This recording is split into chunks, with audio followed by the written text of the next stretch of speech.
Lampu panggung yang gemerlap menyorot lurus ke wajahku, menyilaukan dan membuatku mati rasa. Sama seperti pria yang sedang berpidato di atas podium itu, Baskara Aditama suamiku, dan bintang baru yang sedang naik daun di kancah politik. Dan hari ini, panggung ini, adalah panggung terbesar dan terpenting dalam karirnya sejauh ini. Di aula megah Balai Sidang Jakarta Convention Center, di antara ratusan lensa kamera, politisi berkuasa, dan pengusaha kaya raya, ia berbicara dengan suara rendah dan lembut yang sama, yang telah memikatku, dan banyak orang lainnya 10 tahun yang lalu. Para tamu undangan yang saya hormati, katanya. Matanya yang bersinar dengan cahaya kemunafikan menyapu seluruh hadirin. Berdiri di sini hari ini, saya tidak ingin berbicara tentang proyek ekonomi atau strategi diplomasi yang rumit. Saya ingin berbicara tentang nilai keluarga fondasi dari segala kemajuan, akar dari masyarakat yang kokoh. Seluruh aula menahan napas. Aku bisa mendengar istri seorang pejabat tinggi di sebelahku berbisik kagum, Pak Baskara masih muda, tapi pemikirannya begitu dalam. Benar-benar pria yang sayang keluarga. Aku hanya sedikit mengangkat sudut bibirku. Sebuah senyum dingin yang tak akan disadari oleh siapapun di ruangan yang megah ini, pria yang sayang keluarga. Fondasi masyarakat. Aku menggenggam erat ponsel pintarku di telapak tangan. Casing logamnya yang dingin seolah memberikan sedikit ketenangan pada pembuluh darahku yang terasa mendidih. 10 tahun. 10 tahun aku hidup sebagai istrinya. Meninggalkan karirku yang menjanjikan sebagai pengacara dan menjadi bayang-bayangnya, menjadi apa yang orang sebut sebagai ibu pejabat hiasan sempurna untuk karir suamiku. 10 tahun hidup sebagai vas bunga berjalan, selama 10 tahun, aku bersabar menghadapi ibunya, Ibu Retno, yang selalu menganggapku gadis desa yang tidak sepadan dengan putra emasnya. 10 tahun aku menunggu makan malam yang mendingin sendirian di rumah kami yang besar dan sepi, terbiasa dengan kebohongan tentang rapat mendadak atau perjalanan dinas tak terduga. Aku pikir semua ini demi karirnya, demi masa depan keluarga kami. Keluarga, suara Baskara kembali terdengar, syarat dengan emosi yang dibuat-buat, adalah tempat di mana badai berhenti di depan pintu. Kepercayaan antara suami dan istri bukanlah janji biasa, melainkan penghormatan mutlak bagi pasangan, baik secara mental maupun fisik. Dan di sanalah ada pengorbanan sunyi seorang wanita yang menjadi pilar kokoh agar kami, para pria, bisa mengabdi pada masyarakat. Saya sungguh merasa beruntung dan berterima kasih pada istri saya. Dia adalah sumber kekuatan terbesar saya. Tepuk tangan gemuruh meledak di seluruh aula. Beberapa lensa kamera berbalik ke arahku, menangkap momen ketika Ayu Lestari, sang istri, tersenyum lembut, malu-malu, namun bangga. Aku telah memainkan peran ini begitu lama. Begitu lama hingga senyum palsu itu kini menjadi refleks alami. Tapi hari ini, di balik senyum itu, badai sedang mengamuk. Sumber kekuatan. Istri tercinta. Penghormatan fisik. Rasa mual naik dari perutku saat teringat malam 2 hari yang lalu. Dia pulang pukul 2 pagi. Tubuhnya berbau parfum asing. Bukan aroma woody elegan yang biasa kupakai, melainkan aroma manis yang murah dan menyengat.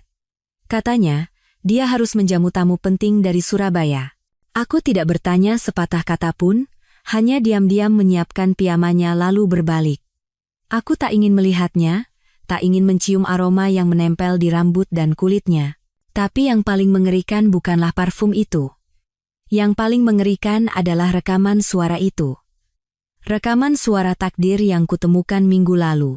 Itu adalah pulpen pintar dengan fungsi merekam. Hadiah darinya untuk ulang tahun pernikahan kami yang ke-10. Katanya, pulpen itu akan membantuku mencatat ide-ide setiap kali muncul untuk kegiatan amalku. Tapi, mungkin ini adalah lelucon kejam dari takdir. Dia lupa mematikan fungsi rekam setelah rapat di ruang kerjanya. Dan aku, di suatu sore yang membosankan, tanpa sengaja menyalakannya. Dan aku mendengar.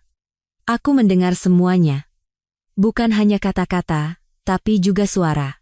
Suara tawa genit seorang wanita muda, suara denting gelas anggur, suara kancing kemeja yang robek, resleting gaun yang turun, dan napas terengah-engah, serta desahan sensual yang bercampur dengan suara rendah suamiku. Suara yang sama dengan yang sekarang, sedang berkoar-koar di podium tentang nilai keluarga. Istri tua di rumah itu membosankan. Selalu mengomel tentang aturan, kaku seperti kayu. Hanya bersamamu aku merasa menjadi pria sejati. Rasa dingin merayap di tulang punggungku. Ingatan saat itu masih begitu jelas. Ruangan seakan berputar, dan aku harus berpegangan pada meja agar tidak jatuh. Pengorbananku, dukunganku, di matanya hanyalah kekakuan, keberadaan seperti sebatang kayu. Tanganku gemetar, bukan karena takut, tapi karena kemarahan yang telah ditekan hingga ke batasnya dan rasa jijik yang tak terlukiskan. Aku membuka kunci ponselku. Layarnya menyala, menampilkan klip video yang telah kusiapkan. Jika rekaman suara itu adalah pisau yang menusuk jantungku, maka video ini adalah bilah yang akan mengoyak luka itu dan mengubah segalanya menjadi abu. Bukti tak terbantahkan yang kudapatkan dengan menyewa seseorang dan menghabiskan tidak sedikit uang. Videonya sangat jelas. Tanpa sedikit pun buram, di atas meja kerja yang sama tempat dia menandatangani dokumen penting dan berfoto untuk membangun citra pemimpin yang rajin, dua tubuh telanjang saling melilit. Tangannya membelai punggung telanjang wanita itu. Senyum puas setelah pergumulan mereka usai. Dan yang lebih menjijikan, aku melihat wajah wanita itu dengan jelas. Clara Wijoyo, putri dari Hermawan Wijoyo, pimpinan Nusantara Group yang selama ini mendukung karir politik suamiku dari belakang. Baskara membawa pidatonya ke klimaks. Seorang pemimpin sejati harus terlebih dahulu menjadi suami yang baik, ayah yang baik. Bagaimana mungkin seseorang yang tidak bisa membuat keluarga kecilnya bahagia dapat membawa kemakmuran bagi masyarakat yang besar ini? Kata-katanya seperti bilah terakhir yang memutus benang kesabaranku yang tipis. Cukup, drama ini harus berakhir di sini. Dengan tenang, aku membuka aplikasi WhatsApp dan mencari nama yang sudah kusimpan. Doni Setiawan, jurnalis. Jari-jariku meluncur ringan di atas layar, memilih video itu. Ukurannya tidak besar, tapi daya hancurnya cukup untuk mengubur seluruh karir politik seseorang, seluruh hidup yang penuh dengan kebohongan. Aku ragu sejenak. Aku menatap ke atas panggung. Aku melihat pria yang pernah kucintai dengan segenap jiwa, ayah dari putriku. Dia masih berdiri di sana, gagah dan munafik, menerima tepuk tangan pujian. Tapi di mataku, dia hanyalah pria busuk bertopeng moralitas. Aktor yang payah. Jariku menekan tombol kirim tanpa ragu. Ting. Notifikasi ringan yang hanya bisa ku dengar. Video itu telah terkirim. Aku mengangkat kepala, menatap lurus ke arah Baskara, dan tersenyum. Kali ini, senyum yang tulus. Senyum kebebasan dan antisipasi akan sebuah pertunjukan hebat yang akan segera berakhir. Segalanya baru akan benar-benar dimulai dari sekarang. Notifikasi ringan dari ponselku adalah sinyal yang memecah keheningan palsu di jiwaku. Tak lama kemudian, pesan singkat masuk dari Doni Setiawan. Sudah diterima. Tunggu kabar baiknya, jantungku berdebar kencang di dalam dada, sebuah detak yang kacau namun memuaskan. Busur telah ditarik, dan anak panah tak akan kembali. Aku mengangkat kepala dan menatap panggung. Baskara telah selesai berpidato dan sedang membungkuk memberi hormat di tengah tepuk tangan yang tak henti-hentinya. Wajahnya masih bersinar dengan kepercayaan diri seseorang yang berada di puncak kejayaan. Dia sama sekali tidak tahu bahwa dalam beberapa menit, puncak itu akan hancur berkeping-keping di bawah kakinya. Aku melihatnya, tetapi bayangan di depan mataku kabur, tumpang tindih dengan sosok lain dari 12 tahun yang lalu. Aku teringat saat pertama kali bertemu dengannya. Bukan di pusat konvensi mewah seperti ini, tetapi di bawah emperan perpustakaan kampus yang tua di suatu sore saat hujan turun deras. Saat itu, aku adalah mahasiswi tingkat akhir Fakultas Hukum Universitas Indonesia dari keluarga terpandang, seorang gadis yang hanya tahu buku dan jalan hidup yang mulus. Sementara dia, seorang mahasiswa miskin dari daerah, yang hanya memiliki pakaian usang dan tatapan mata yang membara dengan tekad. Dia memayungiku dengan satu-satunya payung yang dimilikinya, sementara sebelah bahunya basah kuyup. Perempuan tidak boleh masuk angin, katanya dengan senyum malu-malu dan polos. Tindakan kecil itu, kata-kata sederhana itu, membuat hatiku yang tak pernah goyah menjadi berdebar. Kami mulai berbicara, lalu berkencan. Kencan kami bukanlah di restoran mewah atau konser mahal.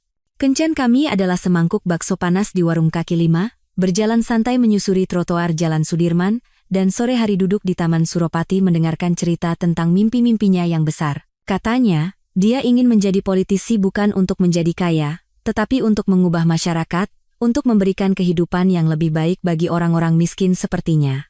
Aku percaya pada cita-cita luhur itu, dan pada pria itu, dengan sepenuh hati. Cinta kami ditentang keras oleh keluargaku. Ayahku, seorang pengusaha berpengalaman, melihat ambisi yang tersembunyi di balik penampilannya yang sederhana. Pria yang tidak punya apa-apa selain ambisi besar tidak akan segan-segan menghalalkan segala cara. Kamu akan menderita karena dia. Tapi aku yang naif saat itu tidak mau mendengarkan. Kupikir ayahku berprasangka buruk dan meremehkan latar belakangnya. Untuk pertama kalinya dalam hidupku, aku membantah ayah. Aku tidak butuh uang ayah, aku hanya butuh dia. Dengan cinta, kami bisa mengatasi segalanya. Pernikahan kami dilangsungkan tak lama kemudian. Sebuah pernikahan tanpa restu penuh dari keluarga. Orang tuaku datang, tetapi raut khawatir jelas tergambar di wajah mereka. Aku mengenakan gaun pengantin paling sederhana dan menggenggam erat tangan Baskara, meyakinkan diriku sendiri bahwa pilihanku benar. Kami memulai hidup pernikahan di sebuah rumah kontrakan sederhana. Aku melepaskan kesempatan bekerja di firma hukum terbaik dan memilih pekerjaan kantor biasa agar punya waktu untuk mengurusnya. Dengan gembira aku menyiapkan makanan sederhana dan menyetrika kemejanya satu persatu. Kupikir itulah kebahagiaan. Kupikir pengorbananku berharga. Kupikir aku sedang membangun masa depan bersamanya dari nol. Suara tepuk tangan yang meriah membawaku kembali ke kenyataan. Baskara sedang berjabat tangan dengan tamu-tamu penting, terus-menerus tersenyum dan berbicara. Aku menatapnya, lalu menunduk menatap tanganku. Tangan yang dulu kasar karena pekerjaan rumah tangga, kini terawat rapi dan mengenakan cincin berlian pemberiannya. Semuanya telah berubah, dia mendapatkan kedudukan, ketenaran, dan kekayaan. Lalu apa yang kudapatkan? Hanya gelar kosong ibu pejabat dan hati yang hancur berkeping-keping. Di barisan kursi jurnalis, mulai terdengar bisik-bisik. Beberapa jurnalis berkumpul, menatap layar ponsel mereka dengan ekspresi terkejut. Aku tahu, percikan api telah dinyalakan. Aku melirik Doni Setiawan. Dia berdiri di salah satu sudut, menatapku. Dia mengangguk kecil, nyaris tak terlihat. Aku menarik napas dalam-dalam. Pertunjukan akan segera dimulai. Aku penasaran, apakah Baskara, saat menghadapi badai yang kuciptakan ini, akan mengingat pemuda miskin dengan payung dan senyum polosnya itu? Ataukah di matanya kini hanya tersisa perhitungan untung dan rugi? Bisik-bisik yang dimulai dari sudut kursi jurnalis menyebar seperti noda minyak. Awalnya hanya bisikan, namun segera berubah menjadi tatapan penuh arti ke arah panggung. Baskara, yang masih menjadi pusat perhatian, tampaknya belum menyadari apapun, mabuk dalam sorotan kemuliaan. Aku melihat ibu mertuaku, Ibu Retno, berdiri di samping putranya, tidak bisa menyembunyikan rasa bangga dan puasnya. Dia sedang menyombongkan putranya yang berbakat kepada para istri pejabat lainnya. Tiba-tiba aku terseret ke dalam aliran kenangan lain.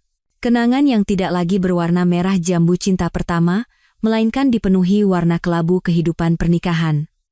Setelah menikah, kupikir aku bisa membangun keluarga yang sesungguhnya, namun, kedatangan ibu mertuaku menghancurkan segalanya. Ibu Retno mulai tinggal bersama kami tak lama setelah Baskara menjejakkan kaki pertama di dunia politik, katanya untuk merawat kami, tapi sebenarnya untuk mengendalikan aku, menantu yang dianggapnya tidak sepadan. Sejak hari pertama, dia menetapkan aturan-aturan tak terlihat namun menyesakan di rumahku. Makan malam harus disajikan tepat pukul 7, tidak boleh lebih cepat atau lebih lambat 1 menit pun. Pakaian Baskara harus disetrika licin tanpa satupun kerutan, dan rumah harus bersih mengkilap seperti cermin. Aku berubah dari seorang istri menjadi asisten rumah tangga tanpa bayaran yang harus tunduk pada tuntutannya. Aku berusaha dan bersabar, berpikir inilah cara menjaga kedamaian rumah tangga. Aku pernah mengeluh pada Baskara, tapi dia selalu mengabaikannya. Ibu kan melakukannya demi kebaikan kita. Kamu sebagai menantu, tidak bisakah sedikit mengalah? Selalu itu yang dikatakannya. Baktinya pada ibunya ternyata dibangun di atas pengorbananku. Keretakan mulai membesar seiring dengan meroketnya karir Baskara. Dia bukan lagi mahasiswa miskin yang dulu. Dia mulai memperhatikan penampilan dan relasi, dan semakin sering pulang malam. Makan malam yang kusiapkan dengan sepenuh hati mendingin di atas meja. Katanya dia sibuk, harus menjamu klien, membangun jaringan. Aku lagi-lagi percaya dan mengerti. Ibu mertuaku memanfaatkan kesempatan ini untuk ikut campur lebih dalam hidupku. Istri politisi tidak boleh berpakaian norak seperti itu, dia mengganti seluruh isi lemariku. Dari pakaian kantorku yang praktis menjadi setelan-setelan mahal namun tidak nyaman. Istri politisi juga harus pandai bersosialisasi. Dia menyeretku ke pertemuan-pertemuan arisan yang tak berarti, di mana aku harus memasang senyum palsu dan berbasa-basi kosong.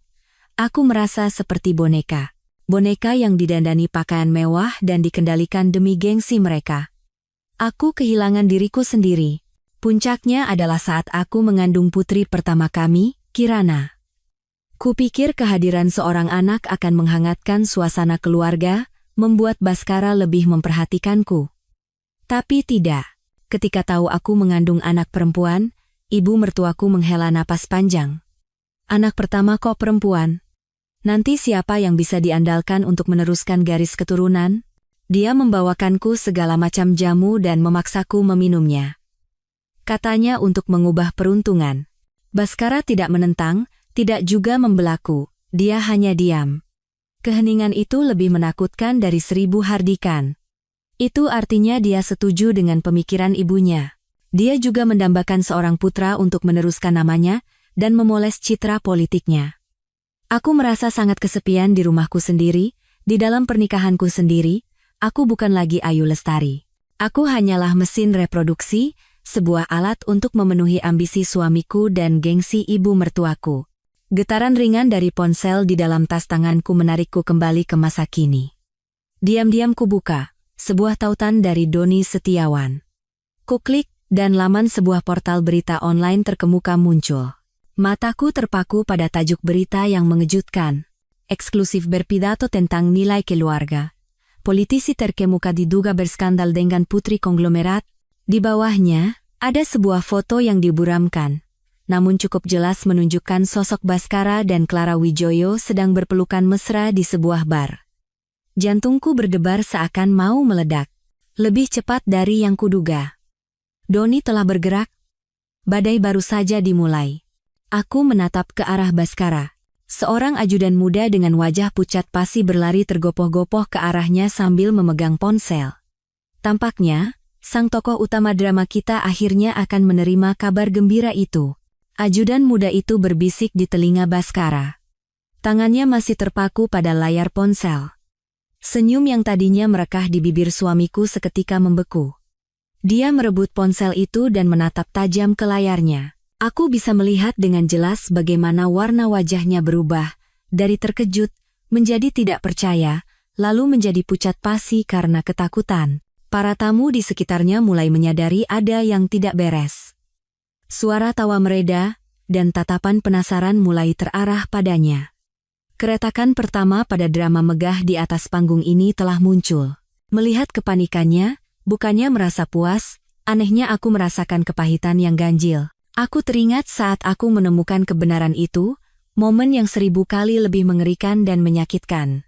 Suatu sore di bulan Juni, hujan deras mengguyur Jakarta. Putriku, Kirana, tertidur lelap, dan aku sedang merapikan dokumen-dokumen yang berantakan di ruang kerja Baskara. Katanya ada rapat mendadak dan tidak bisa makan malam bersama. Aku sudah terbiasa. Saat merapikan, mataku tertuju pada pulpen Montblanc yang dia hadiahkan pada ulang tahun pernikahan kami yang ke-10. Pulpen itu tergeletak anggun di atas meja, berkilauan di bawah cahaya lampu. Untukmu yang cerdas dan dalam. Semoga bisa membantumu mencatat ide-ide proyek brilianmu, katanya saat memberikan hadiah itu. Aku terharu. Kupikir dia masih menghargai kecerdasanku, bukan hanya menganggapku sebagai vas bunga berjalan. Aku mengambil pulpen itu, memain-mainkan casing hitamnya yang mengkilap. Aku belum pernah menggunakannya. Tiba-tiba aku penasaran dengan fungsi pintarnya. Kucoba menekan tombol kecil yang didesain apik di ujung pulpen. Lampu biru kecil berkedip, kukira itu tombol daya. Lalu kutekan tombol lainnya, dan suara keluar dari pulpen itu. Suara yang mengubah hidupku selamanya. Itu bukan rekaman pidato atau ide pekerjaan. Itu adalah suara tawa. Tawa genit seorang wanita. "Mas Baskara, kamu baik banget sih sama aku?" Suara semanis madu, tapi asing. Jantungku serasa berhenti berdetak. Aku membeku sambil memegang pulpen. Pasti salah dengar. Mungkin itu iklan atau semacamnya, batinku mencoba menenangkan diri. Tapi tak lama kemudian, suara suamiku terdengar. Suara rendah dan lembut yang setiap tarikan napasnya ku kenali. "Apa sih yang enggak buat kamu?" Istri tua di rumah itu bikin pusing, ngomel terus. "Cuma sama kamu aku ngerasa hidup." "Tidak. Tidak mungkin." Aku menggelengkan kepala, mencoba mengusir suara-suara mengerikan itu. Tapi suara itu terus mengalir, jelas dan kejam. Suara denting gelas anggur, janjinya untuk segera menceraikanku dan menikahi wanita itu secara resmi. Dan akhirnya, suara-suara yang tak seharusnya ku dengar. Napas yang terengah-engah, desahan, suara kulit yang bergesekan. Semuanya terekam dengan sangat jelas dan detail. Pulpen itu jatuh dari tanganku, menimbulkan suara tak yang kering di lantai. Tapi aku tidak mendengar apa-apa lagi. Telingaku berdengung, dunia berputar, lalu runtuh. Aku terduduk di lantai, memeluk kepala dengan kedua tangan, mencoba mencegah suara-suara itu merasuki pikiranku. Sia-sia. Suara itu terus berulang seperti kaset rusak, mengoyak-ngoyak hatiku. 10 tahun. 10 tahun pengorbanan. 10 tahun kesabaran. 10 tahun aku menipu diriku sendiri bahwa dia mencintaiku, bahwa keluarga ini bahagia, semuanya adalah komedi. Aku hanyalah boneka bodoh dalam drama yang disutradarai oleh pria yang kucintai dan kupercayai. Rasa sakit itu seketika berubah menjadi rasa jijik yang luar biasa. Aku berlari ke kamar mandi dan muntah sejadi-jadinya. Keluarkan semua isi perutku, tapi rasa kotor yang bergejolak di dada ini tidak bisa kumuntahkan. Aku tidur seranjang dengan orang seperti itu. Aku membiarkan manusia seperti itu menyentuh tubuhku. Malam itu aku tidak bisa tidur. Dalam kegelapan, aku menatap tajam pulpen yang tergeletak di atas meja. Itu bukan lagi hadiah kenangan. Itu adalah bukti pengkhianatan, simbol aib yang tak terhapuskan. Aku menangis. Menangis sampai tak ada lagi air mata yang tersisa. Dan saat fajar menyingsing, aku menyeka air mataku. Rasa sakit telah berubah menjadi kebencian yang dingin. Aku tidak akan membiarkanmu.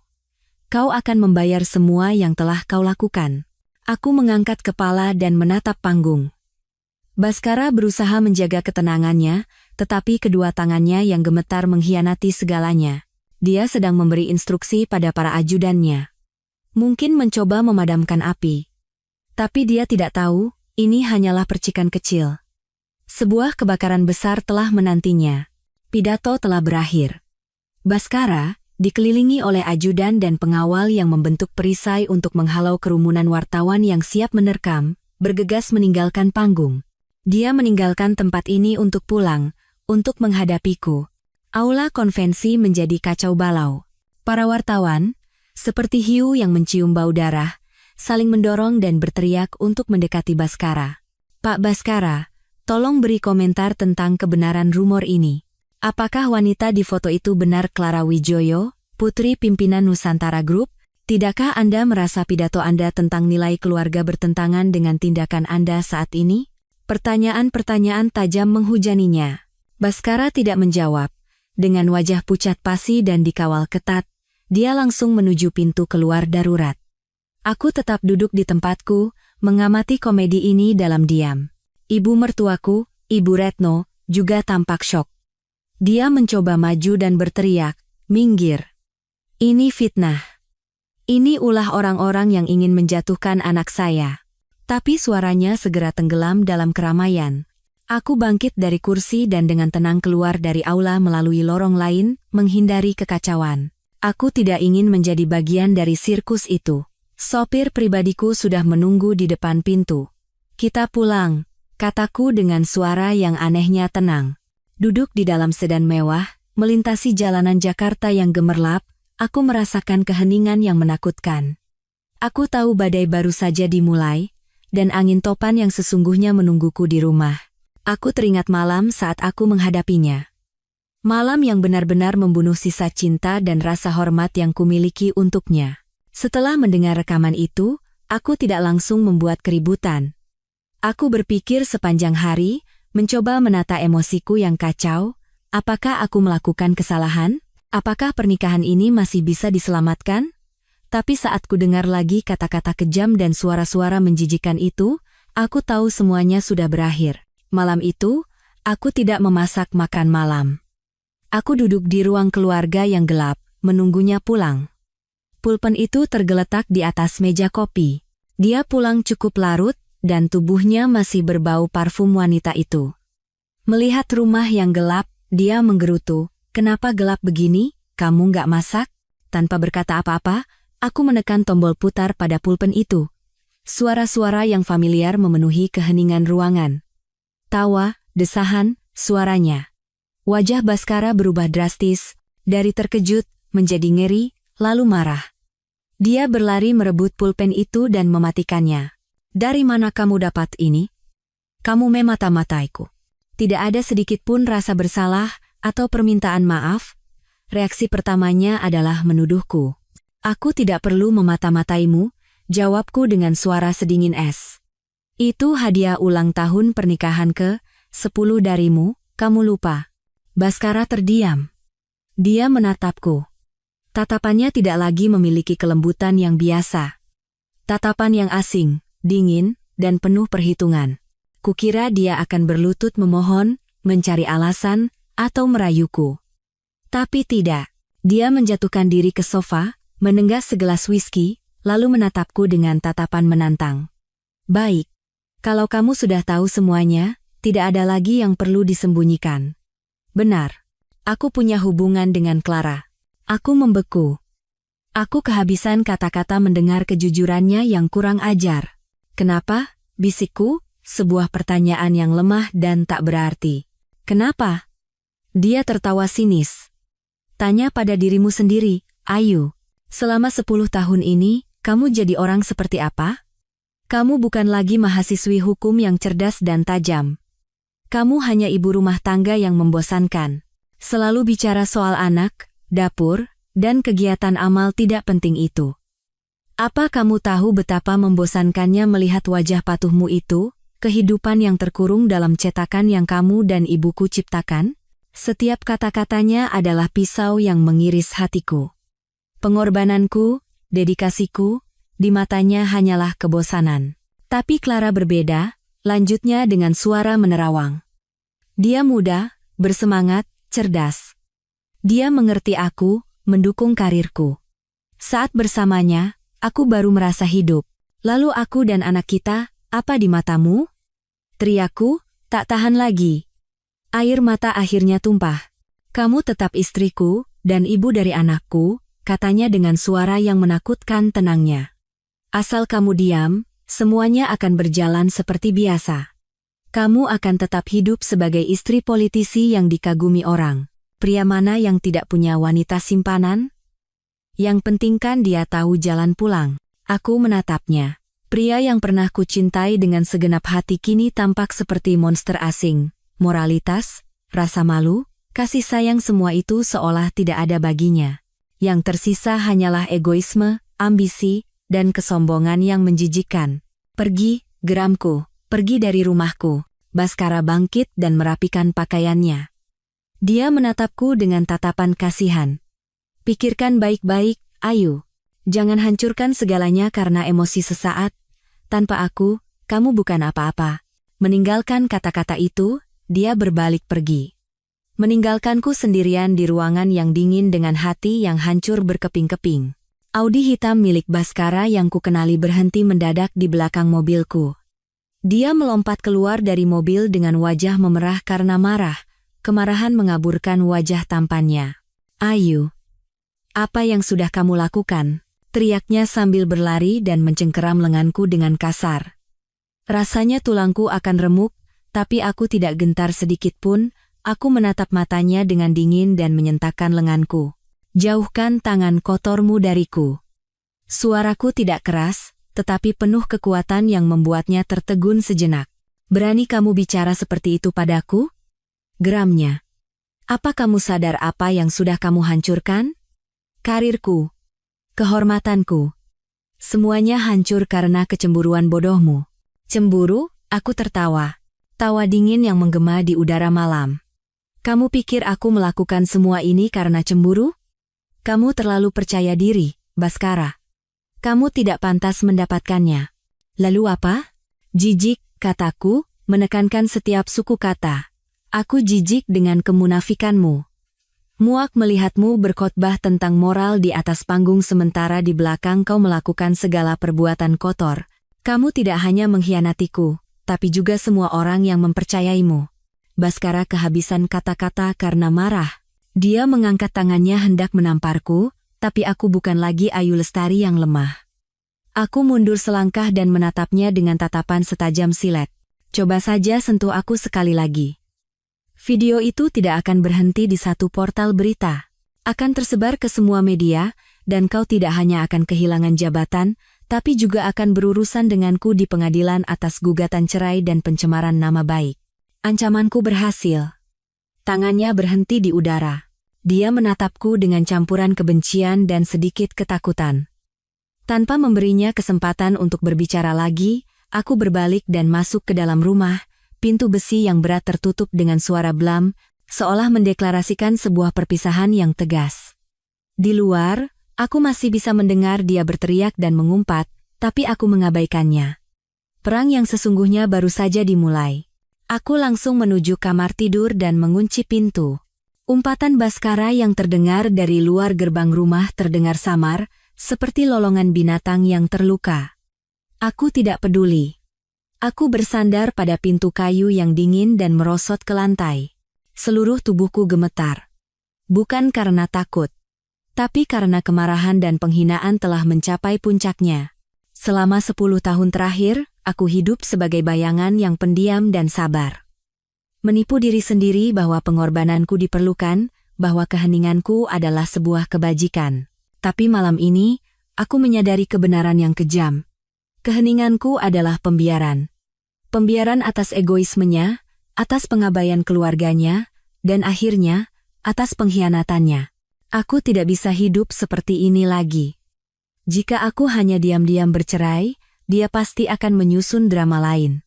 Dia akan mengatakan kepada publik bahwa aku adalah istri tak tahu diuntung yang tidak tahan dengan tekanan hidup sebagai istri politisi. Dia akan mengubah dirinya menjadi korban yang ditinggalkan istri dan meraih simpati publik, dan dia akan melanjutkan karirnya, kembali berkhotbah tentang moral dan nilai keluarga. Tidak. Aku tidak akan membiarkannya. Dia telah merenggut 10 tahun masa mudaku, karirku, kepercayaanku, dan cintaku. Aku tidak akan melepaskannya semudah itu. Dia harus membayar. Membayar harga yang sangat mahal. Rasa sakit di dalam diriku perlahan mengeras menjadi tekad sekeras baja. Aku tidak hanya akan menceraikannya. Aku akan menghancurkannya. Aku akan merobek topeng munafiknya di depan seluruh masyarakat. Dan aku akan merebut kembali semua yang menjadi hakku, termasuk kehormatan dan hartaku. Rencana balas dendam mulai terbentuk dengan dingin dan jelas di kepalaku. Serangan pertama telah dilancarkan, tapi itu belum cukup. Satu artikel, satu video buram, bisa saja dia sangkal atau tutup dengan kekuasaannya. Aku butuh sesuatu yang lebih kuat. Bukti yang tak terbantahkan dan serangan beruntun yang tidak memberinya waktu untuk bernapas. Langkah pertama adalah mengenali musuh dengan tepat. Bukan Baskara, melainkan Clara dan keluarganya. Aku tahu hubungan mereka bukan sekadar hubungan asmara, melainkan pertukaran kepentingan. Nusantara Group milik ayah Clara membutuhkan payung politik untuk melindungi banyak proyek properti mereka yang bermasalah, dan Baskara membutuhkan dana besar serta pijakan kekuasaan untuk naik lebih tinggi di kancah politik. Mereka adalah aliansi iblis yang dibangun di atas keserakahan dan tipu daya. Untuk menghancurkan aliansi itu, Aku harus menemukan titik lemah mereka.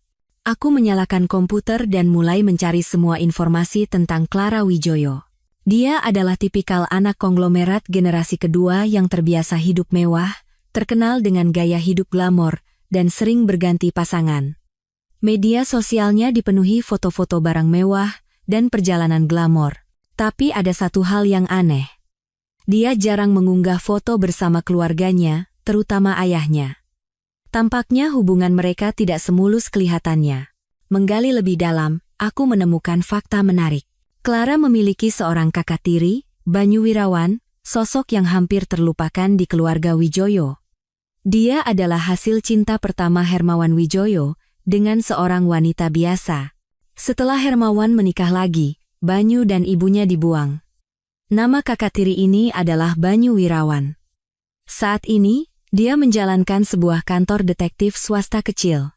Sebuah ide berani terlintas di kepalaku. Api dilawan dengan api. Aku akan menggunakan keluarga mereka untuk melawan mereka. Aku mencari nomor telepon kantor detektif itu dan membuat janji untuk keesokan harinya. Suara bising di luar telah berhenti. Sepertinya Baskara sudah pergi. Aku bangkit, mendekati jendela, dan menatap taman yang sunyi. Hujan mulai turun. Hujan yang membersihkan jalanan kota yang berdebu. Mungkin hujan ini juga akan membersihkan hidupku, menghanyutkan semua yang usang dan kotor, dan memulai babak baru. Malam itu, aku tidak lagi tidur di kamar tidur kami. Aku pindah ke kamar tamu. Ruangan yang asing, tapi justru terasa aman. Aku berbaring di tempat tidur, tapi tidak bisa tidur. Di kepalaku, rencana balas dendam menjadi semakin sempurna. Aku tidak akan berhenti pada pengungkapan perselingkuhan. Aku akan menyelidiki transaksi bisnis ilegal Nusantara Group, mencari bukti korupsi dan pencucian uang mereka. Dengan bukti itu, aku akan mengancam dan menghancurkan aliansi mereka. Dan tak lupa, merebut kembali hartaku. Selama 10 tahun ini, aku tidak terlibat dalam bisnis keluarga suamiku, tapi aku mewarisi harta yang tidak sedikit dari kakek dari pihak ibu. Sebagian dari harta itu dipinjam oleh Baskara dengan dalih investasi. Aku tahu, itu bukan investasi, melainkan uang untuk mengelola jaringannya, dan mungkin, untuk diberikan kepada selingkuhannya. Aku akan merebutnya kembali, tanpa sisa sepeser pun. Perang ini akan menjadi perang total, di semua lini, opini publik, hukum, dan finansial. Aku memejamkan mata. Lelah, tapi penuh tekad. Besok akan menjadi hari yang sangat panjang. Besok, aku akan memainkan langkah pertamaku di papan catur yang kuatur sendiri ini.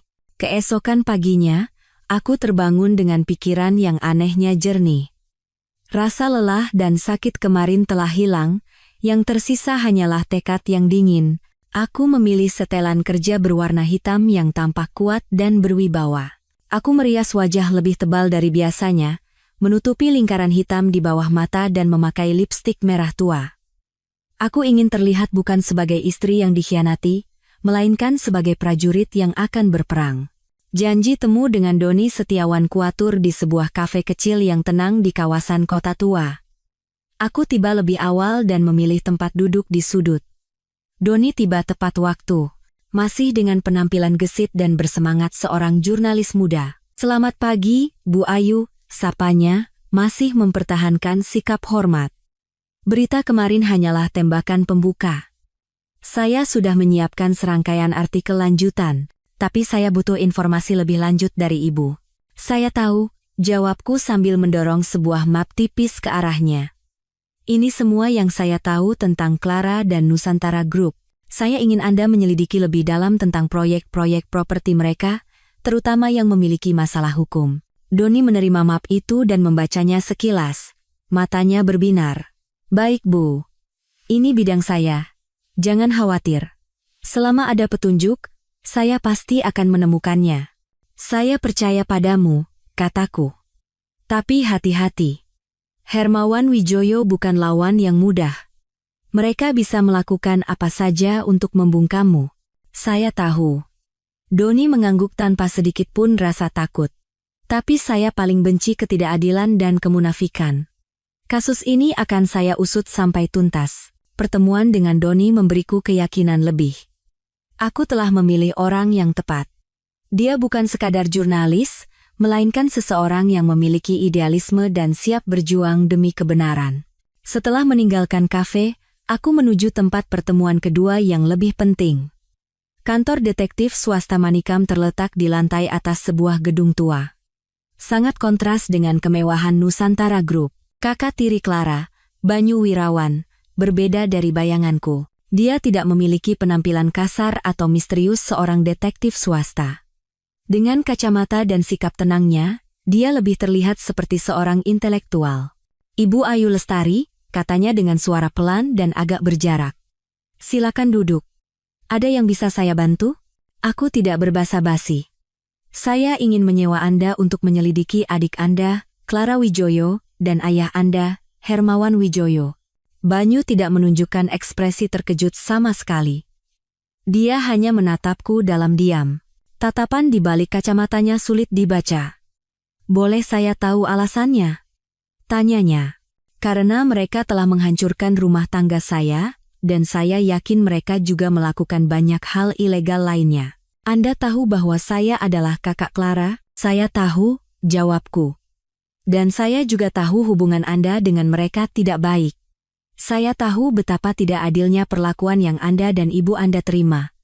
Saya rasa, kita punya musuh yang sama. Banyu terdiam beberapa saat.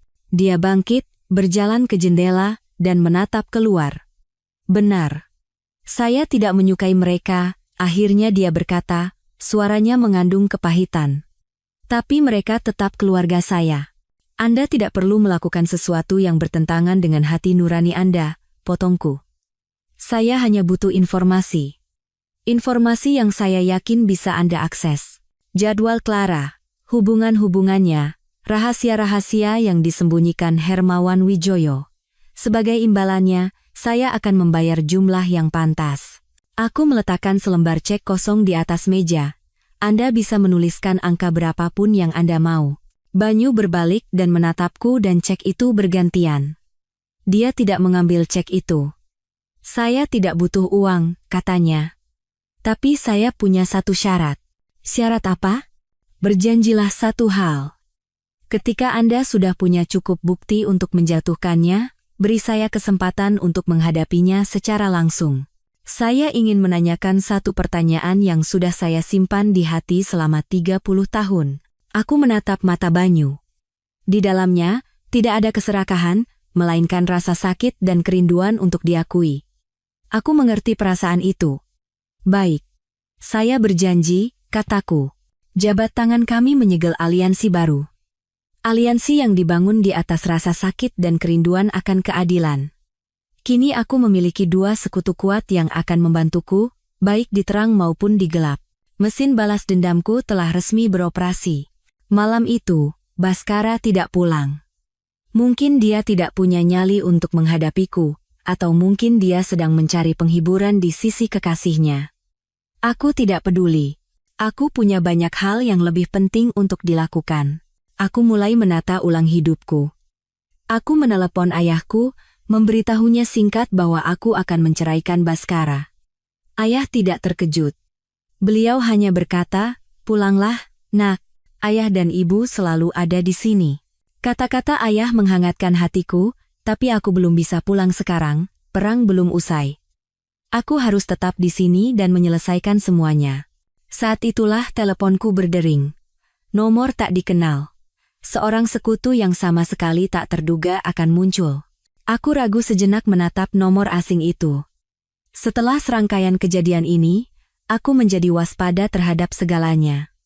Tapi akhirnya aku memutuskan untuk menjawab, "Halo, apakah ini dengan Ibu Ayu Lestari?"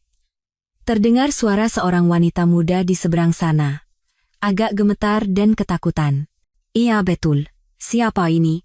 "Saya Rina, Bu." "Rina, sekretaris Pak Baskara." Aku cukup terkejut. Rina adalah gadis yang baik dan pemalu, baru lulus kuliah. Aku tidak punya kesan khusus tentangnya selain dia selalu menunduk hormat setiap kali aku datang ke kantor Baskara. "Ada apa Rina?" tanyaku. "Bu, bisakah kita bertemu sebentar? Ada sesuatu yang sangat penting yang ingin saya sampaikan." Tapi, Pak Baskara tidak boleh tahu. Mendengar suara Rina yang memohon, aku tidak bisa menolak. Kami sepakat bertemu di sebuah kedai bubble tea di dekat kantornya. Rina muncul di tempat pertemuan dengan wajah pucat. Kedua tangannya saling meremas gelisah. "Terima kasih sudah datang, Bu," bisiknya. "Saya sangat takut." "Jangan takut, aku di sini. Katakan saja apa yang terjadi." Rina menarik napas dalam-dalam, lalu mengeluarkan sebuah USB kecil dari tasnya dan meletakkannya di atas meja. "Bu, saya tahu semuanya. Saya sangat mengagumi Ibu. Saya tidak tahan lagi bekerja untuk orang munafik seperti Pak Baskara." Dia mulai bercerita. Rina telah bekerja sebagai sekretaris Baskara selama hampir setahun. Dia harus menyaksikan semua pertemuan rahasia antara bosnya dan Clara Wijoyo. Dia bahkan beberapa kali melihat Clara datang ke kantor dan membuat keributan. Rina bahkan harus berbohong padaku, mengarang rapat-rapat yang tidak ada untuk menutupi atasannya. "Saya benar-benar minta maaf pada Ibu," kata Rina dengan mata berkaca-kaca. "Tapi saya hanya pegawai kecil. Saya takut kehilangan pekerjaan. Lalu kenapa sekarang? Setelah saya melihat berita kemarin, saya memutuskan tidak bisa diam lagi." Di dalam USB ini, dia mendorong USB itu ke arahku. Ada semua yang saya kumpulkan. Jadwal pertemuan Pak Baskara dan Clara, beberapa rekaman percakapan mereka, dan juga bukti-bukti pembayaran hadiah dan perjalanan yang dibeli Pak Baskara menggunakan kartu kredit perusahaan. Aku terdiam. Ini adalah tambang emas. Senjata yang lebih kuat dari bukti apapun yang kumiliki. Aku tidak menyangka sekretaris kecil ini bisa begitu berani dan berprinsip. "Kenapa kamu melakukan ini?" tanyaku. "Karena saya juga perempuan," jawab Rina dengan tatapan tegas. "Saya tidak bisa menerima orang sebaik Ibu diperlakukan seperti ini. Lagi pula, saya tidak mau ikut serta dalam kejahatan lebih lama lagi." Dengan rasa terima kasih yang mendalam, aku mengambil USB itu. "Terima kasih, Rina. Aku berutang besar padamu." "Jangan berkata begitu, Bu." Rina menggeleng. "Saya hanya berharap Ibu berhasil dan membuat mereka membayar semua perbuatannya." Pertemuan dengan Rina memberiku kekuatan tambahan, aku tidak lagi sendirian. Di sekitarku, masih ada orang-orang baik yang percaya pada keadilan. Kembali ke rumah, aku menyusun rencana yang lebih berani. Aku tidak akan hanya menunggu bukti dari Banyu dan Doni. Aku akan bertindak sendiri. Aku tahu tempat yang menyimpan paling banyak rahasia Baskara adalah brankas di ruang kerjanya di rumah ini. Brankas yang tidak pernah boleh kusentuh. Aku harus membukanya. Aku menelepon Banyu dan meminta bantuannya. Hanya dalam semalam, dia mengirim seseorang yang menyamar sebagai teknisi AC, dan hanya dalam 15 menit, brankas itu terbuka tanpa suara. Apa yang kutemukan di dalamnya melampaui imajinasiku, bukan hanya dokumen-dokumen bisnis ilegal, tapi juga sebuah buku catatan bersampul kulit hitam. Dengan tangan gemetar, kubuka buku itu. Ternyata itu bukan milik Baskara, melainkan buku harian almarhum ayahnya. Aku mulai membaca, dan sebuah rahasia mengejutkan yang terkubur selama puluhan tahun, sebuah kebenaran kelam, perlahan terungkap. Ternyata, keluarga Baskara dan keluargaku adalah musuh bebuyutan turun-temurun. Kakekku dan kakek Baskara adalah sahabat karib yang memulai bisnis bersama. Namun, kakek Baskara berkhianat, merebut seluruh perusahaan, dan membuat keluargaku bangkrut. Ayah Baskara mencatat dendam itu di dalam buku harian ini, dan membuat Baskara bersumpah untuk membalas dendam pada keluargaku, dengan cara membuatku, putri dari musuhnya, hidup lebih buruk dari kematian. Kini semuanya masuk akal. Baskara mendekatiku dan menikahiku bukan karena cinta. Itu adalah bagian dari skenario balas dendam yang telah direncanakan dengan rapi sejak generasi sebelumnya. Pernikahanku, 10 tahun masa mudaku, semuanya hanyalah alat, sebuah drama yang dibangun di atas kebencian. Rasa sakit di dalam diriku bukan lagi sekadar rasa dikhianati. Ini adalah penipuan sistematis, sebuah tindakan yang luar biasa kejam. Aku menutup buku harian itu. Tanganku terasa sedingin es. Aku akan membalas dendam bukan hanya untuk diriku sendiri, tapi juga untuk keluargaku. Aku akan membuat keluarga Baskara membayar utang darah 2 generasi ini. Permainan baru akan benar-benar dimulai. Buku harian almarhum ayah mertuaku adalah kunci yang membuka pintu paling gelap dari pernikahan ini. Semua tindakan Baskara dan ibu mertuaku yang tidak kumengerti selama 10 tahun terakhir, potongan-potongan puzzle yang berserakan, akhirnya menyatu menjadi sebuah gambaran mengerikan, sebuah sandiwara balas dendam yang sempurna. Aku tidak lagi menangis. Air mataku sudah kering. Yang tersisa hanyalah kekosongan dan hasrat balas dendam yang sedingin es. Aku tidak akan membiarkan mereka mencapai tujuan mereka. Aku tidak bisa membiarkan pengorbanan kakek nenek dan orang tuaku menjadi sia-sia. Aku harus membalikkan papan permainan ini. Dengan hati-hati, aku memotret setiap halaman buku harian itu dan menyimpannya di folder terenkripsi. Ini akan menjadi kartu truf terakhirku, senjata dengan daya hancur yang tidak pernah mereka bayangkan. Tapi sebelum melepaskan pukulan pamungkas, aku harus memotong semua sayap Baskara, terutama sumber dananya. Aku tahu sebagian besar kekayaan yang dimilikinya sebenarnya berasal dari keluargaku. Tepat setelah kami menikah, ayahku, meskipun tidak sepenuhnya percaya pada Baskara, memberikan kesempatan padanya karena rasa sayangnya padaku. Beliau memperkenalkan jaringan bisnisnya dan membantunya mendapatkan akses ke proyek-proyek yang menguntungkan. Dan aku, yang buta karena cinta, tanpa ragu memberikan mahar pernikahanku dan warisan dari kakekku sebagai modal investasi untuknya. Aku teringat sebuah investasi besar yang ditawarkan Baskara 3 tahun lalu. Katanya itu adalah proyek properti resor di Anyer, sebuah kesempatan emas. Aku percaya padanya dan mentransfer sejumlah besar uang 1 miliar rupiah tanpa dokumen hukum yang jelas. Saat itu, aku hanya berpikir sederhana, uang suami adalah uangku, dan uangku adalah uang suami, tapi sekarang aku tahu betapa naifnya aku. Aku segera menelepon pengacara keluarga kami, seseorang yang sangat kupercayai, Pak Hartono. Kuceritakan semuanya dan kuminta beliau untuk melacak aliran dana 1 miliar itu. Jangan khawatir, Ayu, kata Pak Hartono dengan suara tegas. Jika uang itu keluar dari rekeningmu, pasti ada jejaknya. Saya akan segera meminta orang untuk memeriksanya. Sambil menunggu hasil penyelidikan, aku tidak tinggal diam. Aku memulai perang lain di lini keuangan pribadi. Aku memeriksa rekening bersama kami dan semua kartu kredit keluarga yang kuizinkan untuknya. Tanpa ragu, semuanya kubekukan. Aku tahu tindakan ini akan membuatnya murka, tapi aku tidak peduli. Sudah saatnya dia merasakan bagaimana rasanya tidak punya uang. Seperti yang kuduga, hanya beberapa jam kemudian, telepon dari Baskara masuk, suaranya menggeram. Ayu, kamu sudah gila? Kenapa semua kartuku diblokir? Aku sedang menjamu tamu dan tidak bisa membayar. Kamu mau mempermalukanku? Menjamu tamu? Atau menjamu kekasih? Semprotku dengan dingin. Ingat, Baskara, uang yang kau hambur-hamburkan itu adalah hasil kerja keras keluargaku. Mulai sekarang, jangan harap kau bisa menyentuhnya sepeser pun. Dia kehabisan kata-kata karena marah. Bagus. Kau pikir bisa mengancamku dengan cara ini? Kita lihat saja seberapa lama kau bisa bertahan. Dia menutup telepon. Aku tahu ini baru permulaan. Dia tidak akan menyerah begitu saja. Beberapa hari kemudian, Pak Hartono menelepon, suaranya terdengar serius. Ayu, hasilnya sudah keluar. Seperti dugaanku, tidak ada proyek properti seperti itu.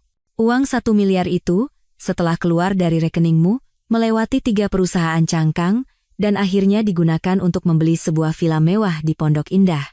Pak Hartono berhenti sejenak, dan nama pemilik villa itu adalah ibumu, Ibu Retno. Aku terdiam. Jadi begitu. Dia menggunakan uangku, menipuku, untuk membeli aset besar dan diam-diam mengatasnamakan ibunya. Sebuah rencana penyelamatan aset yang sempurna. Mereka telah memperhitungkan segalanya agar aku keluar dengan tangan kosong jika kami bercerai. Apa kita akan langsung mengajukan gugatan? Tanya Pak Hartono. Dengan bukti ini, kita pasti bisa mendapatkan villa itu kembali. Belum, Pak, jawabku dengan suara sedingin es. Aku ingin membuka hadiah kejutan ini di saat yang paling tidak mereka duga. Biarkan mereka menikmati kemenangan semu mereka untuk sementara waktu. Aku telah mengantongi bukti pengkhianatan emosional dan penipuan finansial. Mesin balas dendamku berjalan lancar. Tapi aku tidak menyangka, ibu mertuaku, Ibu Retno, akan melancarkan serangan yang sama sekali tidak kuduga. Badai media yang dipicu oleh Doni Setiawan tidak menunjukkan tanda-tanda akan reda. Setiap hari, muncul artikel baru yang mengupas lebih dalam hubungan gelap Baskara dan Clara, serta mempertanyakan moralitas seorang politisi. Citra pria sayang keluarga yang dibangun Baskara dengan susah payah hancur berkeping-keping. Dia tidak lagi bisa muncul di depan publik. Semua janji dan jadwalnya dibatalkan. Dia praktis menjadi tahanan di rumahnya sendiri. Aku tahu, dalam situasi ini, orang yang paling panik bukanlah Baskara, melainkan ibunya, Ibu Retno. Baginya, yang seumur hidupnya didedikasikan untuk gengsi dan masa depan putranya, situasi ini seperti kiamat, dia pasti tidak akan tinggal diam. Dan dugaanku benar. Suatu sore, saat aku sedang bersama putriku di rumah, bel berbunyi.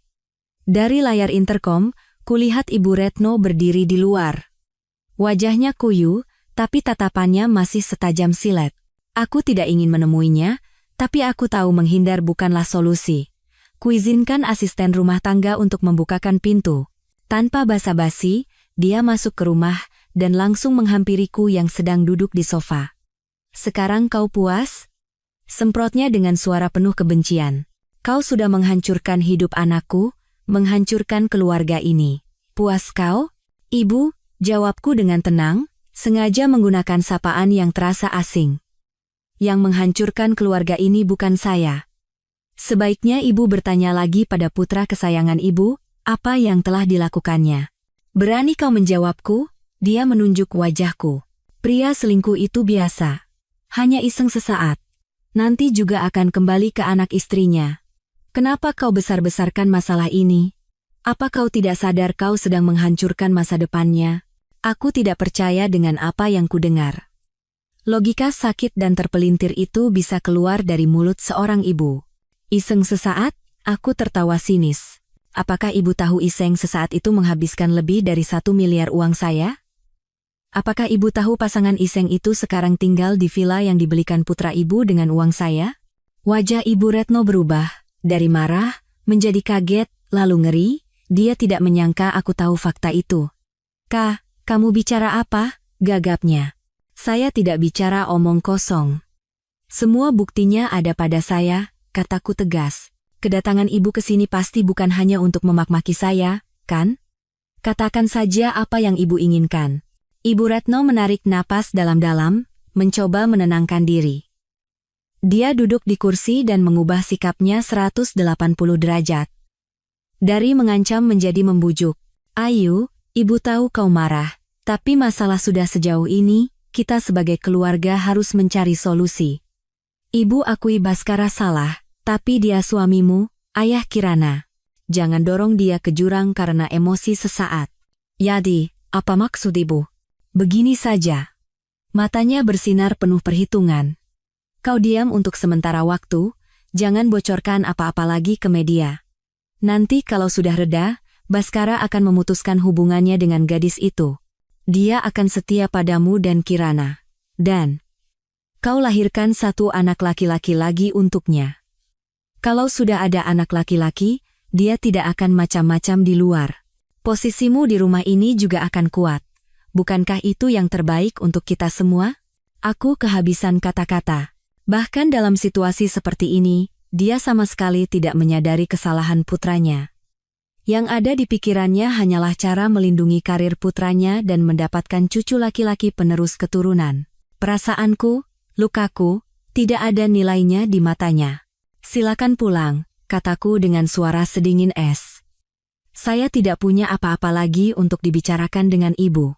"Kau..." Ibu Retno kembali marah. "Kau harus tahu diri. Siapa kau berani tawar-menawar denganku? Dosa terbesarmu adalah tidak bisa melahirkan anak laki-laki. Kalau kau tidak bisa, biar wanita lain yang melakukannya. Kalau kau tidak mau menurut, akan kurebut hak asuh Kirana darimu. Kita lihat saja apa yang tersisa darimu nanti." Ancamannya tidak lagi membuatku takut, hanya menambah rasa jijikku. Aku bangkit, berjalan ke pintu, dan berkata, "Silakan pulang. Rumah kami tidak menerima tamu seperti ibu." Aku membuka pintu lebar-lebar. "Kalau ibu tidak mau pergi, saya akan panggil keamanan." Wajah Ibu Retno pucat pasi karena marah. Dia bangkit, menatapku dengan mata membara, lalu berbalik dengan gusar. Sebelum pergi, dia menoleh dan menggeram, "Lihat saja nanti." Pintu tertutup. Aku bersandar di pintu, terengah-engah. Perang ini lebih kejam dari yang kubayangkan. Musuhku bukan hanya suami yang berkhianat, tetapi seluruh ideologi patriarki yang busuk dan kejam.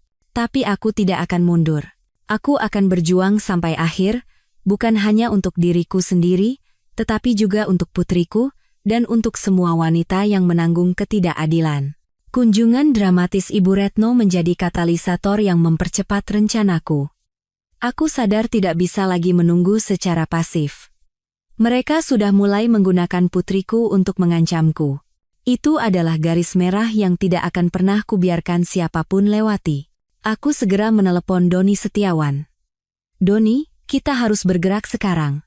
Saya punya bukti-bukti baru yang akan menghancurkan mereka sepenuhnya." Kuceritakan tentang buku harian itu, rencana balas dendam keluarga Baskara, dan konspirasi penyembunyian aset. Di seberang telepon, Doni terdiam cukup lama. Aku bisa merasakan keterkejutannya dalam keheningan itu. "Bu Ayu," akhirnya dia berkata, suaranya penuh amarah, "ini bukan lagi sekadar skandal perselingkuhan. Ini adalah kejahatan terorganisir dan terencana. Saya tidak akan membiarkan mereka lolos." "Ada yang bisa kau bantu?" kataku. "Sebarkan informasi ini. Tapi jangan sekaligus. Sebarkan satu persatu, seperti serangan beruntun yang tidak memberi mereka waktu untuk bernapas.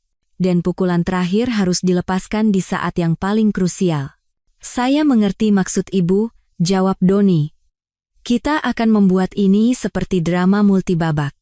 Opini publik akan menjadi penontonnya, dan kita yang akan mengarahkan ceritanya." "Kita mulai dari mana?" "Kita mulai dari uang," kataku. "Keserakahan adalah tumit Achilles orang-orang seperti mereka.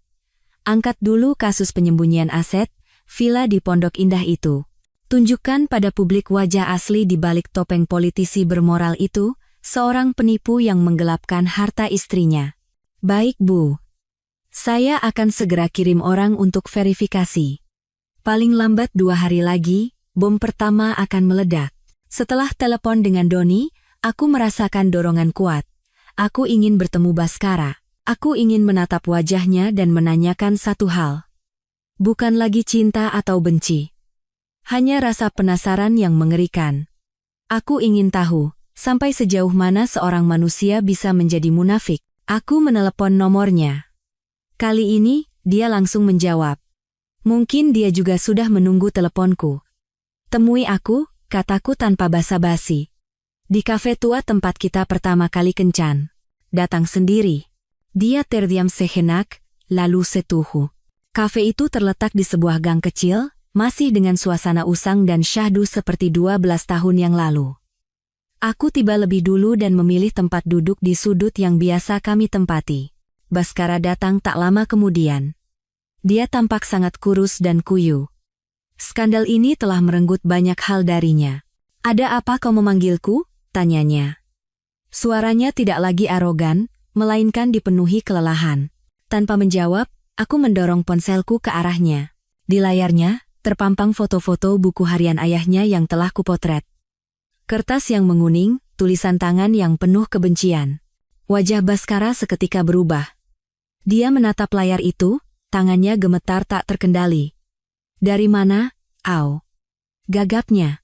"Itu tidak penting," jawabku dengan suara sedingin es. "Aku hanya ingin bertanya satu hal, Baskara. Selama 10 tahun ini, pernahkah ada satu momen pun, satu detik yang sangat singkat, kau tulus padaku?" Baskara tidak menjawab. Dia menundukkan kepala, bahunya bergetar. Keheningannya sudah menjadi jawaban. Semuanya adalah sandiwara. Sandiwara yang dipersiapkan dengan matang selama 10 tahun. Aku tidak lagi merasakan sakit. Hanya kekosongan yang menakutkan. Aku bangkit berdiri. "Baik. Terima kasih atas jawabannya. Aku berbalik dan berjalan keluar, meninggalkannya sendirian bersama hantu-hantu masa lalunya. Tepat saat aku keluar dari kafe, teleponku bergetar. Pesan dari Banyu Wirawan, rencana dimulai. Clara baru saja memesan tiket pesawat ke Swiss. Berangkat lusa malam, sepertinya berniat kabur. Aku tersenyum. Semuanya berjalan sesuai perkiraanku. Kapal akan segera karam, dan tikus-tikus mulai mencari jalan keluar. Tapi aku tidak akan membiarkan mereka kabur semudah itu. Badai baru akan benar-benar dimulai. Aku kembali ke rumah dengan kondisi yang anehnya tenang. Pertemuan dengan Baskara telah melepaskan simpul terakhir di hatiku. Tak ada lagi cinta maupun benci, yang tersisa hanyalah satu tujuan, mengakhiri sandiwara ini dengan cara yang paling adil. Begitu masuk rumah, asisten rumah tangga berlari tergopoh-gopoh dengan wajah pucat pasi. "Ibu, gawat! Bapak sedang mengamuk di ruang kerja, semua barang dihancurkan." Aku tidak terkejut. Kemarahan Baskara yang terpendam akhirnya meledak. Aku langsung menuju ruang kerja. Pintunya tidak terkunci. Aku mendorongnya pelan. Di dalam, pemandangannya kacau balau. Buku dan dokumen berserakan di lantai, guci keramik mahal hadiah dari ayahku hancur berkeping-keping. Baskara berdiri di tengah ruangan, rambutnya acak-acakan, kemejanya kusut, terengah-engah seperti binatang yang terluka. Melihatku, dia menggeram. "Sekarang kau puas? Kau sudah menghancurkan segalanya. Senang kau?" "Yang menghancurkan segalanya itu kamu, bukan aku," jawabku dengan suara tanpa emosi. "Kamu sendiri yang menghancurkan rumah tangga dan karirmu dengan kebohongan dan kekejianmu." "Diam!" teriaknya sambil berlari ke arahku. Dia mengangkat tangannya, tapi berhenti di udara saat melihat tatapan tanpa rasa takut di mataku. "Pukul saja," kataku menantang. "Pukul. Tunjukkan pada semua orang seperti apa wajah asli politisi teladan itu." Baskara runtuh. Dia berlutut di lantai, memeluk kepalanya dengan kedua tangan, dan mulai menangis. Tangisan yang keras dan pahit. "Aku salah, Ayu. Aku benar-benar salah, tolong. Tolong maafkan aku," ratapnya di sela isak tangis. Aku menatapnya. Pria yang pernah berdiri di puncak kejayaan kini berlutut di kakiku. Menyedihkan dan menyedihkan. Tapi hatiku tidak luluh sedikit pun. "Sudah terlambat, Baskara," kataku. "Permintaan maafmu tidak bisa mengembalikan 10 tahun masa mudaku, tidak bisa menghapus pengkhianatan dan rasa sakit yang kau sebabkan." Tepat saat itu, teleponku bergetar. Sebuah tautan dari Doni Setiawan. Kubuka. Sebuah berita baru saja naik, dengan judul yang lebih mengejutkan dari sebelumnya. "Jampar politisi B diduga gelapkan harta istri 1 miliar.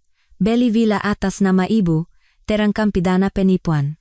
Di bawahnya, terlampir semua bukti transfer yang diberikan Pak Hartono, dokumen kepemilikan villa di Pondok Indah, semuanya gamblang. Aku menyodorkan ponselku ke depan wajah Baskara. "Lihat, ini hadiah berikutnya dariku untukmu." Baskara mengangkat kepala dan menatap layar itu. Wajahnya berubah dari kesakitan menjadi ngeri. "Tidak, tidak mungkin. Bagaimana? Bagaimana kau?" gagapnya. "Tidak ada rahasia yang abadi di dunia ini," kataku.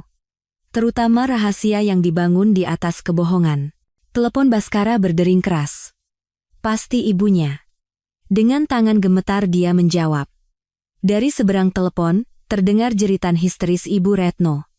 Badai kedua telah menerjang. Bersamaan dengan itu, pesan baru masuk lagi ke ponselku. Kali ini dari Banyu Wirawan. "Ayah tahu rencana kabur Clara, dia kirim orang ke bandara untuk mencegatnya. Sepertinya dia tidak mau membiarkan putrinya menanggung masalah hukum sendirian." Aku tersenyum. Aliansi iblis mereka mulai retak. Para raksasa saling menggigit. Aku menatap Baskara yang berlutut di lantai, diliputi kengerian dan ketidakberdayaan. Sandiwaranya benar-benar akan segera berakhir. Saat Baskara terpaku memegang telepon, mendengarkan jeritan ibunya, pukulan terakhir yang paling telak dan tak terduga datang. Televisi di ruang kerja yang tadinya dalam mode siaga, tiba-tiba menyala. Berita khusus dari sebuah stasiun TV nasional dimulai, dan di bagian bawah layar, sebuah tulisan berjalan muncul.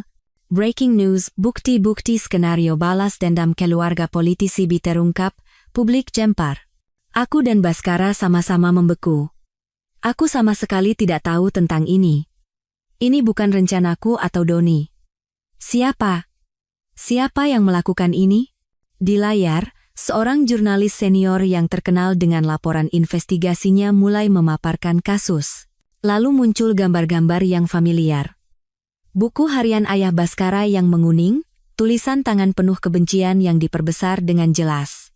Tidak. Teriak Baskara sambil berlari ke arah TV seperti orang gila. Matikan. Cepat matikan. Tapi sudah terlambat. Suara jurnalis itu terdengar tegas dan tanpa henti, membeberkan seluruh kisah balas dendam dua generasi keluarga Baskara. Fakta bahwa Baskara mendekatiku bukan karena cinta, melainkan karena dendam. Kebenaran tentang pernikahan yang dibangun di atas kebohongan dan konspirasi. Seluruh Indonesia sedang mendengarkan kisah tragisku di jam tayang utama. Pintu ruang kerja terbuka. Para asisten rumah tangga berdiri di ambang pintu dengan wajah pucat pasi, menatap layar TV dengan ngeri. Mereka juga telah mendengar semuanya. Baskara terpaku di depan layar TV. Seluruh tubuhnya gemetar hebat. Dia berbalik menatapku. Matanya tidak lagi menunjukkan kemarahan, hanya keputusasaan yang luar biasa. Ini kamu. Semua ini ulahmu, kan? Bukan aku menggelengkan kepala, sama terkejutnya. Siapapun yang melakukannya, itu hanyalah kebenaran. Tepat saat itu, teleponku berdering lagi. Kali ini, Banyu Wirawan, Anda sedang menonton TV? Tanyanya. Suaranya terdengar puas. Itu. Anda yang melakukannya? Saya hanya memberikan mereka beberapa petunjuk, jawab Banyu. Saya pikir utang harus dibayar secara adil dan terbuka. Anggap saja ini hadiah dari saya untuk Anda, dan untuk keluarga saya. Aku kehabisan kata-kata. Sekutuku di kegelapan telah memainkan langkah yang bahkan tidak kuduga. Dia tidak hanya ingin mendapatkan keadilan untuk dirinya dan ibunya, tetapi juga ingin menghancurkan sepenuhnya kerajaan palsu keluarganya sendiri. Dari kejauhan, mulai terdengar suara sirene polisi. Semakin lama semakin dekat. Aku menengok keluar jendela. 2 mobil patroli khusus masuk ke gerbang rumah kami. Mereka datang, kataku pada Baskara dengan suara tanpa emosi. Menjemputmu. Baskara terduduk di lantai. Dia tidak lagi berteriak atau menangis. Hanya duduk seperti patung dengan tatapan kosong. Bel pintu berbunyi, dan 2 orang polisi berseragam masuk dengan wajah tegas. Baskara Aditama, kami di sini untuk melaksanakan surat perintah penangkapan atas dugaan penipuan, penggelapan, dan tuduhan terkait lainnya. Anda harus ikut kami. Baskara tidak melawan. Dia bangkit dengan tenang dan mengulurkan kedua tangannya untuk diborgol. Sebelum digiring keluar, dia menoleh untuk menatapku untuk terakhir kalinya. Di matanya, aku tidak lagi melihat kebencian, hanya kegagalan dan kekosongan. Dia telah kalah. Kalah telak dalam permainan yang diciptakan oleh keluarganya sendiri. Pintu tertutup. Aku berdiri sendirian di ruangan yang berantakan, menatap punggung pria yang pernah menjadi duniaku. Sandiwara itu akhirnya berakhir. Epilog. 1 tahun kemudian. Sinar matahari keemasan yang hangat masuk melalui jendela kantor hukum, menerangi senyum cerah di wajahku. Aku baru saja menandatangani akta pendirian firma hukumku sendiri. Sebuah firma yang khusus memberikan konsultasi dan bantuan hukum gratis bagi perempuan dan kelompok lemah yang mengalami nasib sepertiku. 1 tahun terakhir, hidupku berubah total. Sidang Baskara telah selesai. Dia divonis 15 tahun penjara atas tuduhan penipuan, penggelapan, dan penyalahgunaan wewenang harga yang mahal untuk ambisi dan kebencian butanya. Nusantara Group juga tidak luput dari dampaknya. Transaksi bisnis ilegal mereka terungkap, memicu serangkaian penyelidikan, dan Hermawan Wijoyo, sang raja properti, akhirnya juga diadili. Clara Wijoyo, setelah usahanya untuk kabur digagalkan oleh ayahnya sendiri, harus memberikan kesaksian yang memberatkan mantan kekasihnya. Dia tidak dipenjara, tetapi reputasinya sebagai pewaris konglomerat hancur total. Kabarnya, dia dikirim ke luar negeri oleh keluarganya dan hidup dalam pengasingan. Ibu mertuaku, Ibu Retno, jatuh sakit karena syok berat. Villa di Pondok Indah disita dan dikembalikan kepadaku, dan dia harus kembali ke rumah tuanya di desa, hidup dalam kesepian di tengah cemoohan tetangga. Kadang-kadang, dia meneleponku. Bukan untuk mengumpat, melainkan hanya untuk menangis, menanyakan kabar putranya, dan memohon untuk bertemu cucunya. Aku tidak mengizinkannya. Luka yang dia tinggalkan padaku dan putriku mungkin tidak akan pernah sembuh. Aku telah bercerai. Pengadilan memberikan hak asuh Kirana sepenuhnya kepadaku dan memutuskan bahwa semua harta yang digelapkan Baskara harus dikembalikan. Tapi aku tidak menyimpannya untuk diriku sendiri. Aku menjual villa di Pondok Indah itu dan menggunakan seluruh uangnya untuk mendirikan yayasan amal atas nama ibuku. Sebuah yayasan untuk membantu ibu tunggal yang kesulitan dan anak-anak korban kekerasan dalam rumah tangga. Aku tidak lagi membutuhkan uang atau materi.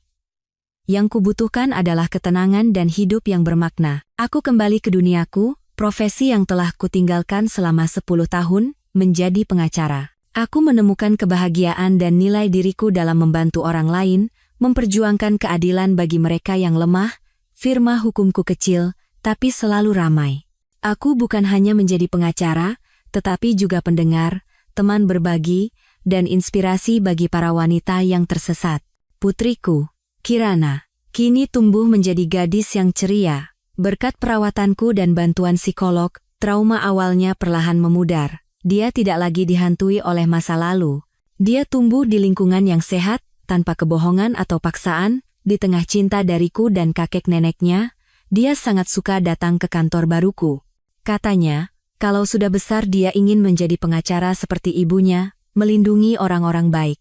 Kadang-kadang, surat datang dari Baskara di penjara. Dia menulis panjang tentang penyesalan dan rasa bersalahnya. Katanya, waktu di penjara membuatnya menyadari arti sejati keluarga dan cinta. Dia membaca kembali buku harian ayahnya dan merasa jijik pada kebencian yang telah menggerogoti keluarganya. Dia memohon pengampunanku. Aku tidak pernah membalas suratnya. Maaf. Mungkin waktu yang akan menjawabnya. Aku tidak lagi membencinya. Tapi untuk memaafkan sepenuhnya, mungkin mustahil. Aku hanya berharap, setelah dia menebus kesalahannya, dia bisa menjadi orang yang berbeda, orang yang lebih baik. Suatu sore di akhir pekan, aku membawa Kirana ke rumah orang tuaku. Rumah keluarga kami tidak lagi terasa dingin. Tawa Kirana, suara ayahnya yang mengajarinya bermain catur, suara ibuku yang membujuknya makan camilan. Semuanya menciptakan pemandangan yang hangat dan damai. Ayahku juga melunak setelah badai berlalu. Beliau tidak lagi memaksakan kehendaknya. Asal kau bahagia, itu sudah cukup, katanya. Doni Setiawan dan Banyu Wirawan juga sesekali mampir. Kami menjadi teman baik. Doni memenangkan penghargaan jurnalistik bergengsi atas liputan investigasinya yang menggemparkan itu. Dia masih terus berjuang di jalannya, membongkar sisi gelap masyarakat. Banyu, setelah menepati janjinya, meninggalkan kota dan memulai hidup baru. Katanya, dia telah menemukan jawabannya sendiri. Aku berdiri di balkon, menatap taman yang rindang. Kirana sedang berlari mengejar kupu-kupu kuning. Tawa renyahnya terdengar jernih seperti kristal. Aku tersenyum. Senyum yang tenang dan puas. Aku telah melewati badai besar dalam hidupku. Badai itu merenggut banyak hal dariku, tetapi mengembalikan lebih banyak lagi. Ia memberiku kekuatan, kedewasaan, dan yang terpenting, mengembalikan diriku sendiri. Aku bukan lagi Ibu Ayu, bayangan seorang politisi. Aku adalah Ayu Lestari, seorang pengacara, seorang ibu, seorang wanita yang bebas dan mandiri. Masa lalu tertinggal di belakang seperti halaman buku lama yang telah dibalik. Di hadapanku, terbentang halaman baru, jalan yang baru. Mungkin masih akan ada rintangan, tapi aku tidak lagi takut. Karena aku tahu, selama aku percaya pada diriku sendiri, pada keadilan dan kebenaran, badai apapun yang datang, aku akan terus berjalan tegap, menuju matahari.